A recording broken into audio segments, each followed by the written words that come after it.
Polda Sulawesi Selatan mulai menata penggunaan strobo atau lampu isyarat kendaraan. Langkah ini dilakukan maraknya penggunaan strobo yang tidak sesuai aturan. Usai mengikuti arahan dari Korlantas, Dislantas Polda Sulawesi Selatan mulai mengatur penggunaan strobo dan juga sirine.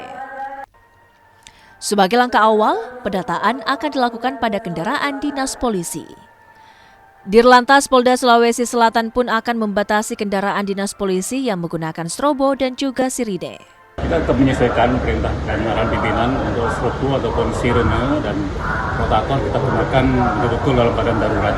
Kalau memang pengawalan dilakukan, kalau tidak buru-buru kita tidak menggunakan suara-suara yang tidak penting. Tapi kalau itu darurat dan harus digunakan demi menyelamatkan nyawa orang lain, demi kecepatan, tujuan untuk menangani kasus, kita tetap lakukan itu tujuannya untuk percepatan pelayanan kepada masyarakat dan tidak mengganggu masyarakat yang lain.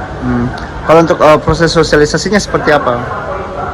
Nanti kita sampaikan kepada masyarakat baik lewat medsos maupun lewat langsung para kasar menyampaikan kepada pengguna jalan agar tidak menggunakan jenis-jenis dan strobo itu, dan kepada kami pada anggota lantas juga kita batasi hal-hal mana yang bisa kita berikan pelayanan untuk pengawalan dan menggunakan strobo, mana-mana yang tidak boleh, sudah satu lainnya dan sudah disampaikan oleh Pak Kakor Lantas secara nasional.